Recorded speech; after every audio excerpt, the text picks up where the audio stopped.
le 13h, Ophélie Fontana. Bienvenue à vous à la une de l'actualité des étudiants assis par terre. Ils occupent depuis ce matin le hall de la Fédération Wallonie-Bruxelles. David Brichard nous l'expliquera, ils réclament une baisse du Minerval.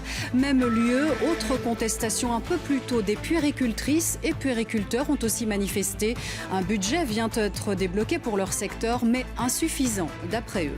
Une déclaration d'impôt version Covid. Il y aura pas mal de changements au programme pour l'exercice 2020, mode d'emploi dans un instant. Un site internet pris d'assaut. En quelques minutes, les 25 000 passes Visite Wallonia sont partis. Nous verrons quel est l'impact sur le secteur du tourisme. Et puis on célèbre aujourd'hui le bicentenaire de la mort de Napoléon. L'occasion de nous intéresser à cette figure historique, mais parfois controversée.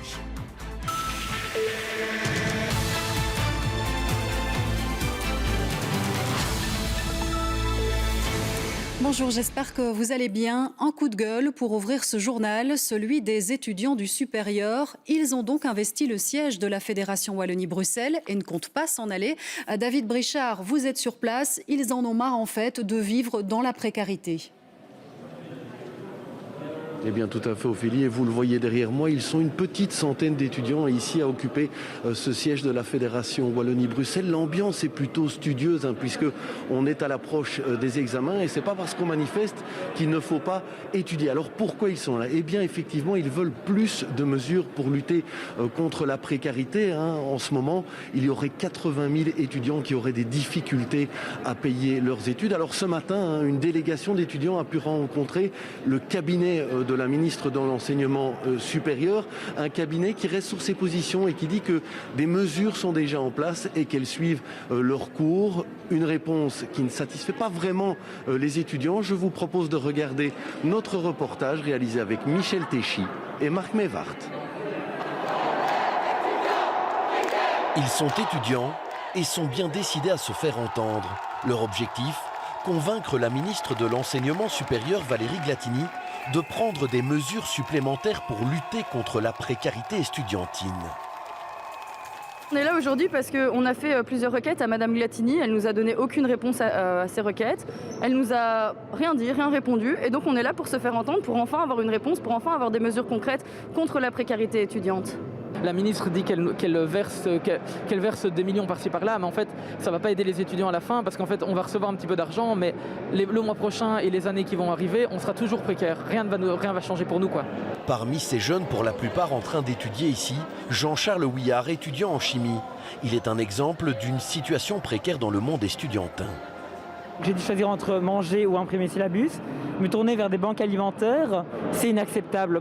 Un étudiant ne devrait pas vivre ça. Un étudiant en supérieur devrait pouvoir étudier sereinement et ne pas se soucier de ses revenus en fait, et de s'il va pouvoir payer son loyer à la fin du mois, payer sa facture de téléphone, internet, pouvoir se nourrir, imprimer ses syllabus, se déplacer. Malgré toutes les mobilisations précédentes, ces étudiants ont le sentiment de ne pas être écoutés. Ce qu'ils exigent, via cette action au siège de la Fédération Wallonie-Bruxelles, ce sont avant tout des mesures structurelles, plus axées sur le long terme.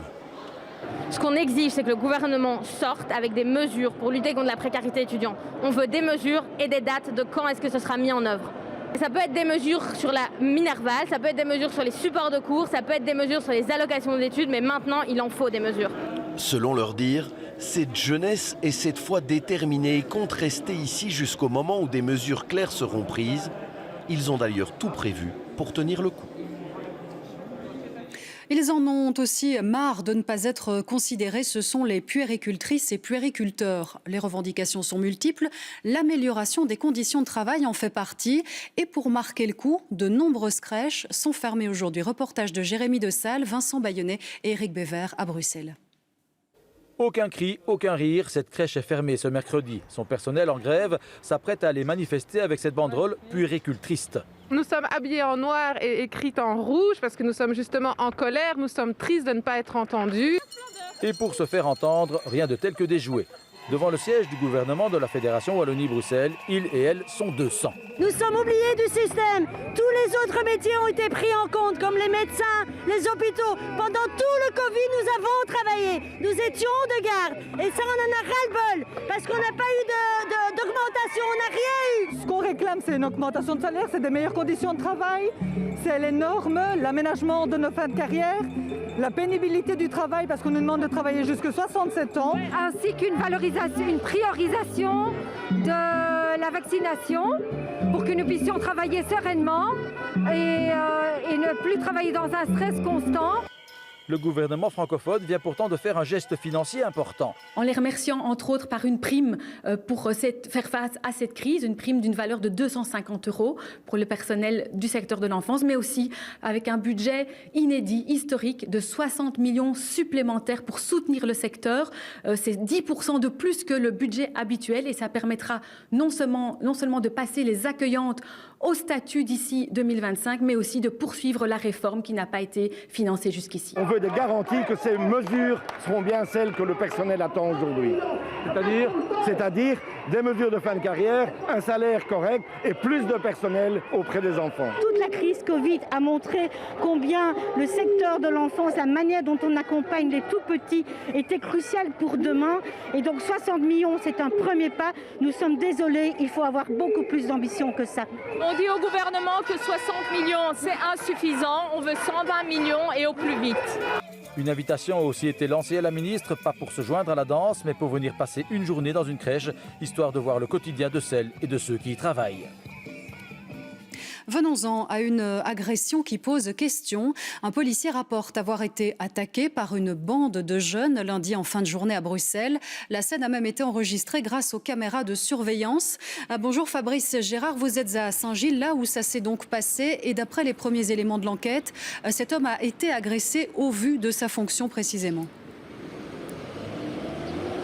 Oui, effectivement, Ophélie, c'est ce que révèlent en effet les premiers éléments de l'enquête. Ce serait bien parce qu'il est policier et qu'il a été reconnu comme tel. Pourtant, il n'était pas en uniforme, il n'était pas en service, mais il a été reconnu par une série de jeunes du quartier ici où je me trouve, dans le bas de la commune de Saint-Gilles.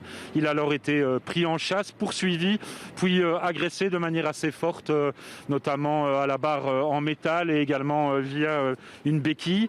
Alors, selon les premiers éléments de l'enquête, également, eh bien, il serait en incapacité de travail pour une durée d'1 semaine. Tout ceci se passe également dans un contexte, c'est ce que nous ont relaté un certain nombre d'habitants du quartier, un contexte de trafic de drogue et de duel entre différentes bandes rivales. Pardon, je remets mon masque. Je vous propose immédiatement d'écouter l'employeur de ce policier, c'est la zone de police Bruxelles Midi. Elle a décidé de porter plainte. Je vous propose d'écouter sa porte-parole, Sarah Fredericks. On a déjà le procès verbal qui est établi. Maintenant, on va regarder avec le parquet ce qu'on doit faire. La recherche locale est déjà sur ce dossier. On va enquêter. On va essayer aussi d'identifier au maximum des auteurs et on espère de retrouver vite la justice. Voilà pour les premiers éléments de l'enquête. Merci à vous, Fabrice Gérard. Ce n'est pas notre moment préféré de l'année, mais il va falloir y passer et remplir la déclaration d'impôt pour 2020. Année particulière, bien sûr, marquée par le Covid, avec des conséquences fiscales non négligeables pour certains. Explication avec Christophe Zenko, Arnaud Hipperzil et Daniel Welter. Dans ce bureau comptable namurois, on se prépare à avoir de nombreuses questions sur la nouvelle déclaration fiscale. 20 nouveaux codes devraient apparaître, la plupart liés aux mesures Covid. Prenons les heures supplémentaires des secteurs critiques. Les 120 premières heures seront non taxées. Les heures supplémentaires, vous devez les déclarer, mais les 120 premières heures prestées sont totalement exonérées. Et ceci a été prévu pour toute une série de secteurs qui ont été jugés critiques par le législateur. Vous avez davantage de frais de garderie et de garde d'enfants. L'administration fiscale en tiendra compte également. Le montant des frais de garderie pour les enfants que vous auriez à charge passe de 11,20 € à 13 €. Donc c'est un montant qui est plus intéressant pour chacun des contribuables qui seraient concernés. L'âge maximal qui permet ces déductions passe de 12 à 14 ans également. Vous avez en revanche moins de tickets restaurants à déclarer ou de frais de déplacement à déduire. Il y aura toujours le forfait. Pour les personnes qui ont vu leurs frais professionnels réduits à peau de chagrin dû au fait que les contacts sociaux, les déplacements ont été très très limités pendant l'année 2020, il existe toujours la possibilité de déduire les frais professionnels forfaitaires qui sont limités à 4 880 € pour l'année de revenus 2020.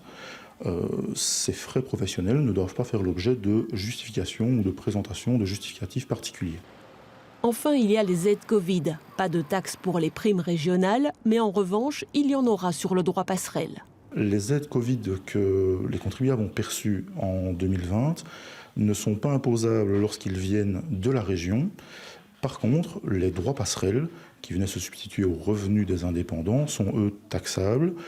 Ces montants seront pré-remplis dans la déclaration. Des fiches fiscales sont prévues à ce niveau. Voilà seulement quelques exemples des nombreux changements de la nouvelle déclaration fiscale qui demandera sans doute un peu plus de temps à remplir. Un chiffre à présent, 4 millions, soit le nombre de vaccins anti-Covid administrés en Belgique à ce jour. Notre pays est désormais dans le top 3 européen. Et ce matin, le Premier ministre visitait justement un centre de vaccination à Charleroi. À ses côtés, le bourgmestre et la ministre wallonne de la Santé. Et Martin Collier en a surtout profité pour questionner Alexander De Croo sur notre avenir proche. Avec cette situation sanitaire qui est en train de s'améliorer, peut-on espérer aller vers une nouvelle phase de déconfinement? Voici sa réponse. On est en train de battre ce virus. Si on regarde les chiffres depuis quelques semaines, on voit vraiment que ça va dans la bonne direction. Et la raison principale pourquoi ça va dans la bonne direction, c'est grâce au fait qu'il y a tant de gens qui se font vacciner. Et justement, est-ce qu'on peut donc s'attendre à des assouplissements au prochain Codeco si la tendance continue à être bonne? Donc on a un Codeco mardi où on parlera d'un planning d'événements culturels, d'autres événements pendant l'été. Et c'est clair qu'on va pouvoir donner un planning qui nous donne beaucoup plus de liberté. Quoi exactement? On prendra la décision, tous les gouvernements ensemble. Mais c'est clair que cet été sera beaucoup mieux que le printemps qu'on a eu. Allez, bonne nouvelle. Petit à petit, nous allons retrouver cette vie d'avant et en profiter. Les Belges ont bien envie d'ailleurs de se balader, en croire ce rush sur les passes Visite Wallonia. 25 000 exemplaires offerts ce matin. Et pourquoi ne pas aller dans un musée, par exemple? Benjamin Verporten, vous y êtes du côté de Liège et c'est vrai que c'est incroyable ce matin parce que les passes sont parties en quelques minutes. Oui, 15 minutes à peine. Les 25 000 passes sont parties en 15 minutes. C'était plus rapide que lors de la première distribution en octobre dernier. Alors cette distribution aujourd'hui, elle est liée à l'arrivée du plan plein air. Vous le savez, de nombreuses activités vont pouvoir reprendre, de nombreux sites touristiques vont pouvoir ouvrir et ce pass va donc permettre de les visiter. On espère évidemment ne pas revivre ce que l'on a vécu en octobre dernier. Rappelez-vous, après la première distribution, la seconde vague arrive. Tous les lieux touristiques, tous les lieux culturels ferment leurs portes. Et donc ces passes ne peuvent pas être utilisés. Alors leur durée de vie avait été prolongée. Malgré cela, bon nombre n'ont pas été utilisés et ils ont donc été redistribués ce matin. Ce qui fait qu'aujourd'hui, il y avait 25 000 passes et non pas... C'est plus en fait que lors de la première distribution. 25 000 passes, je vous l'ai dit, qui sont partis comme des petits pains. Ça a d'ailleurs provoqué quelques embouteillages sur le site internet visitewallonia.be. Quelques embouteillages, preuve du succès finalement de ce pass. Un succès pour les visiteurs, mais pas forcément pour les musées qui ne s'y retrouvent pas financièrement. C'est ce que je vous propose de découvrir dans ce reportage que nous avons réalisé avec Denis Galland, Arnaud Pilet, François Roideau et Dieudonné Pipers. 8h, la distribution des passes débute et le site est pris d'assaut, il sature, impossible de se connecter. 100 000 personnes à cette heure-là étaient connectées. Donc évidemment, ça a fait un peu d'embouteillage, mais en une minute ou deux, ça a été relancé et les serveurs ont tenu jusqu'à ce que les 25 000 passes soient épuisées à peu près en un gros quart d'heure. Et en effet, à 8h16, le site est clair. Il n'y a plus de passes disponibles. 25 000 familles vont ainsi bénéficier d'un accès gratuit à 700 lieux touristiques wallons, comme ce musée liégeois. Un concept qui séduit ces quelques visiteurs. Les réductions, pouvoir aller un peu partout avec les enfants... C'est l'occasion puisqu'on ne peut pas aller très loin. Oui, voilà, pouvoir découvrir des lieux, pouvoir venir par exemple comme ici à l'aquarium. C'est vrai qu'on a tendance toujours à aller à l'étranger ou aller dans des gros parcs d'attractions. Mais je pense qu'il y a plein de petites choses en Belgique qui valent la peine d'être découvertes. Un accès gratuit financé par la région wallonne. Bref, les visiteurs s'y retrouvent financièrement, mais ce n'est pas le cas des musées. D'ailleurs, ici, les visites liées au pass restent minimes. On a eu pour le premier pass jusqu'à maintenant à peu près 290 visiteurs pour la totalité. Donc et ça représente peut-être 1% de nos visiteurs pour les entrées habituelles. À peine 1%. Alors quel est l'intérêt de participer à cette opération? Eh bien la réponse est simple, cela donne une certaine visibilité. C'est important pour nous d'être accessibles et ça fait partie de nos missions de transmission au public des connaissances de l'aquarium et du muséum. Il y a peut-être des visiteurs qui viennent avec ce pass qui ne seraient pas venus en temps normal, donc ça aussi, ça peut être un plus. Et si ce matin vous n'avez pas eu votre pass, patience, rendez-vous le 5 juillet. Une nouvelle distribution sera organisée et les familles qui ont déjà bénéficié d'un pass ne pourront pas s'y inscrire. Et le succès sera-t-il aussi au rendez-vous pour les restaurateurs et les cafetiers samedi? Certains attendent beaucoup, bien sûr, de la réouverture des terrasses, mais d'autres ont fait le choix de ne pas rouvrir. La météo incertaine de notre pays, eh bien, ce n'est pas bon pour les affaires. Geoffrey Michaud, Philippe Huibaud et Sofia Kotsoglou. Samedi, il va y avoir risque de pluie, 70% de risque de pluie. Dimanche, 60% et orageux, 24 degrés. Depuis le début de la semaine, José Lito passe son temps à scruter la météo. S'il attend ce 8 mai comme la libération, le stress monte avec une angoisse que la pluie vienne jouer les troubles fêtes. On ouvrira quand même toutefois du week-end, parce que là, les gens seront partants parce que c'est le premier jour, deuxième jour. Ensuite, en semaine, s'il fait trop mauvais, on n'ouvre pas, quoi. On restera fermé. Devoir fermer juste après avoir ouvert, le scénario catastrophe pour les établissements qui proposent de la nourriture. Les denrées, c'est ça le problème, c'est qu'elles sont périssables. Donc s'il n'y a personne, s'il fait mauvais, imaginez s'il fait mauvais une semaine complète, je serai obligée de relancer encore l'emporter, parce que du fait que je vais ouvrir, je ne vais plus le faire, donc je vais relancer l'emporter pour ne pas avoir de la perte. Sinon, c'est les viandes et tout, c'est tout à la poubelle. Ou alors congélateur, mais c'est pas bon. La météo étant particulièrement changeante, Rudy ne peut s'empêcher de déjà prévoir son plan B. Le plan B, c'est le takeaway, de toute façon. Et en espérant que les gens passeront à cette alternative si le temps est mauvais.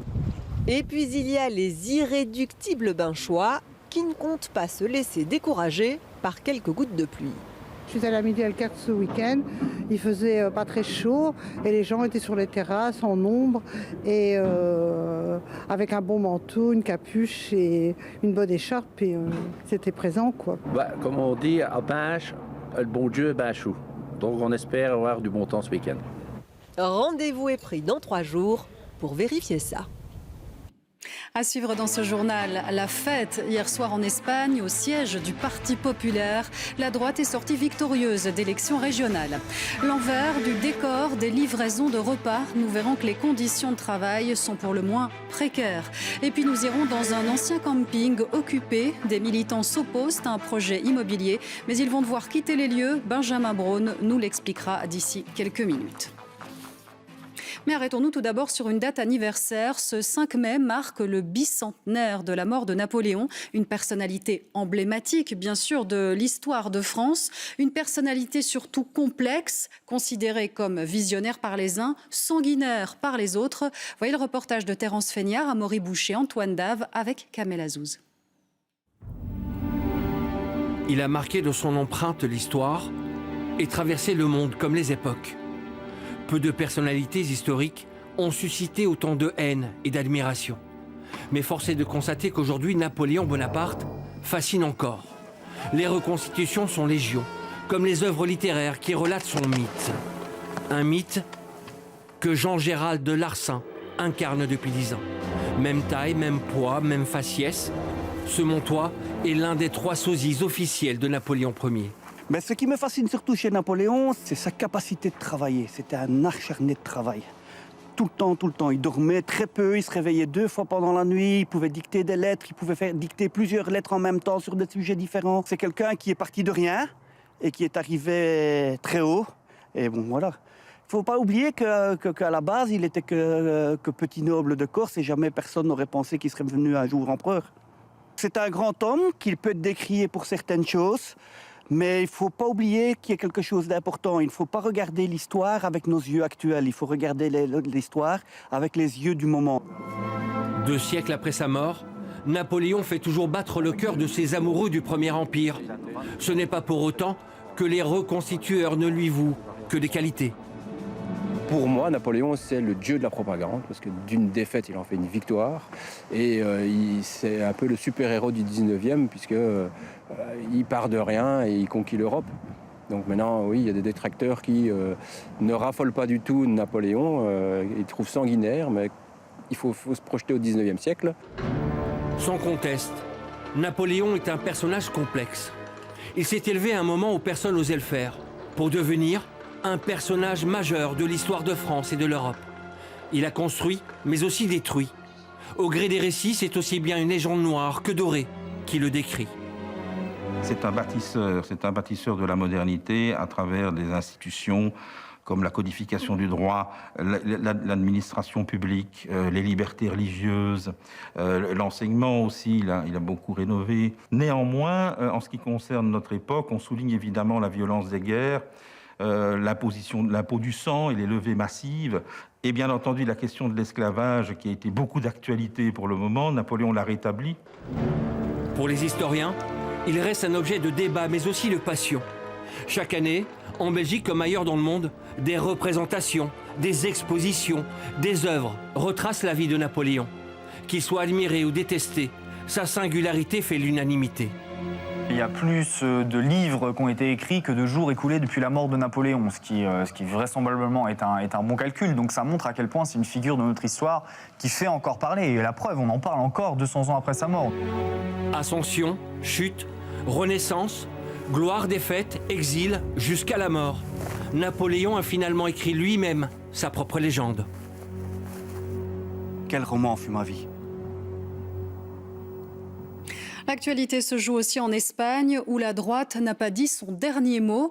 Le Parti populaire a en effet triomphé à l'issue d'élections régionales. Avoir mené campagne contre la gestion du Covid par les socialistes a manifestement payé. Analyse avec Vincent Ufti et Pascal Bustamante.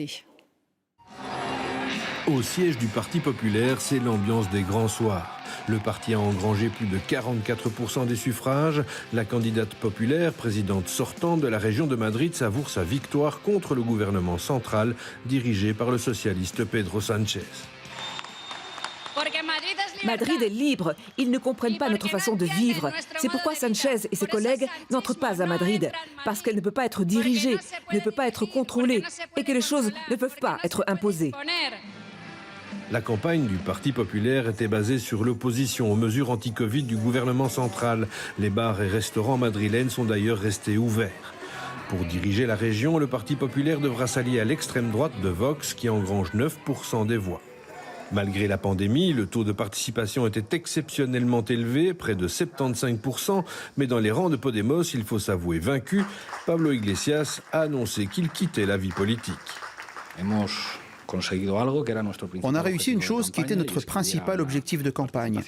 C'était d'avoir une participation massive et une participation massive dans les villes du Sud.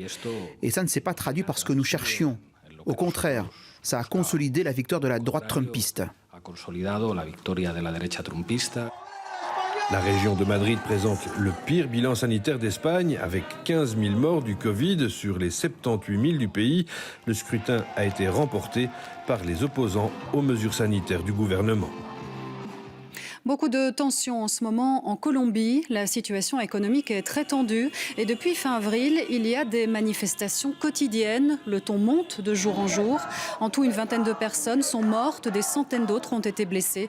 De manière générale, ce mouvement se transforme en protestation contre le gouvernement de droite. Dimanche prochain, ce sera la fête des mères, l'occasion souvent bien sûr d'offrir des roses pour témoigner de son amour.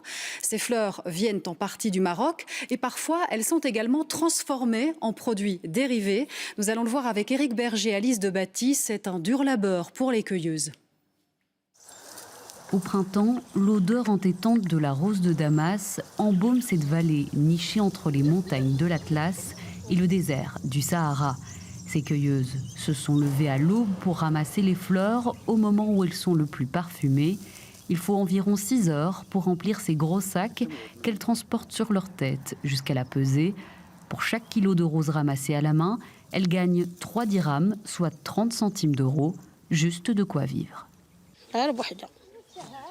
Avec ce travail saisonnier, je nourris une famille de 5 personnes. Mes enfants sont petits, ils vont encore à l'école. Les pétales sont ensuite séchés puis distillés dans de grands alambics pour produire de l'eau florale ou de l'huile essentielle. Un précieux extrait vendu au Maroc jusqu'à 15 000 euros le kilo, ce qui fait ici de la rose un important moteur du développement local. Nous créons beaucoup d'initiatives ici, comme la valorisation du produit et sa transformation pour conquérir le marché national et international. Pour créer de l'emploi pour les femmes rurales et aussi les jeunes, et pour développer l'économie locale et nationale. En 2020, le Maroc a produit 3600 tonnes de roses. Les producteurs pensent à faire éclore dans les années à venir un label bio dans la vallée pour valoriser encore un peu plus leurs fleurs sur le marché international. Le travail n'est pas facile non plus pour les livreurs de repas. Ils sont de plus en plus sollicités depuis le confinement et la fermeture de l'Horeca. Investigation a donc mené l'enquête sur les conditions de travail. Voyons cela avec Salvatore Guarino et Guillaume Wolf. Bruxelles, porte de Namur. L'un des points névralgiques de la livraison de repas dans la capitale. Ici, une poignée de fast-food attire en permanence une trentaine de livreurs qui attendent des commandes, qui se font concurrence. L'un d'eux nous emmène à l'écart pour expliquer sa situation. Je travaille presque tous les jours, ouais. C'est quoi le rythme? Soir et matin, toute la journée. 12-13 heures par jour. Je commence de 9h30 jusqu'à 15h de l'après-midi. 16h, je sors, je recommence encore. Donc il faut faire toute la journée pour gagner un peu d'argent, comme ça ne paye pas trop bien. Donc, Ça ne paye pas très bien, 4,95 € par livraison, et s'il n'y a pas de livraison, il n'y a pas d'argent. Pourquoi tu fais ce boulot? Parce que j'ai pas le choix, je cherche du travail, je trouve pas, je suis pas bien formé, tu vois, j'ai pas de diplôme, j'ai rien. Donc je suis obligé de faire ce boulot. Donc si je ne paye pas mon loyer 1 mois, 2 mois, je vais me trouver dans la rue. Samir aussi est livreur, enfin ancien livreur, quand il était sans papier. Et quand pour travailler, sa seule solution, c'était de louer le compte Uber Eats d'un autre livreur. En fait, la personne il m'a présenté 50%, on partage tout ce que je gagne, on partage à 2. Bref, sur 100 € gagnés, il reversait 50 € au propriétaire du compte. Je peux dire ça franc, monsieur il profitait de nous. Il profitait de notre situation. Je peux comprendre qu'il va me dire 10%, maximum 15%, ouais, c'est pas grave, quand même un petit billet pour lui. Mais 50%, c'est vraiment c'est le profitage. Un système très répandu parmi les livreurs, en Belgique et à l'étranger. On n'a pas de données en Belgique, mais en Italie, là à Milan, il y a tout un procès qui est mis en place. Parce qu'en fait, ils se sont rendus compte que plus de 40% des coursiers qui travaillent à Milan, en fait, c'est des sans-papiers, qui travaillent à travers un autre nom. Un peu plus loin, un visage plus jeune attire notre attention. À 15 ans, je travaille chez Uber Eats parce qu'on n'a pas le moyen. Moi, j'ai besoin de travailler pour aider ma famille. Ma famille n'a pas de salaire. Toute la famille repose sur moi. Et je suis fier d'aider ma famille. Mineurs, sans papier, jeunes adultes fragilisés, la livraison de repas a son envers du décor. Uber Eats, que nous avons contacté, a répondu par mail qu'elle prenait très au sérieux ses manquements à ses règles et désactivait les comptes en cas de fraude. Bonne journée. Et retrouvez l'intégralité de ce reportage dans Investigation ce soir à 20h20, juste après le journal télévisé. Nous allons nous intéresser aux ZAD dans ce journal. Entendez par là des zones à défendre. Et en province de Namur, à Esch, en Refaille, très exactement, il y en a une, un ancien camping qui devrait être transformé en projet immobilier.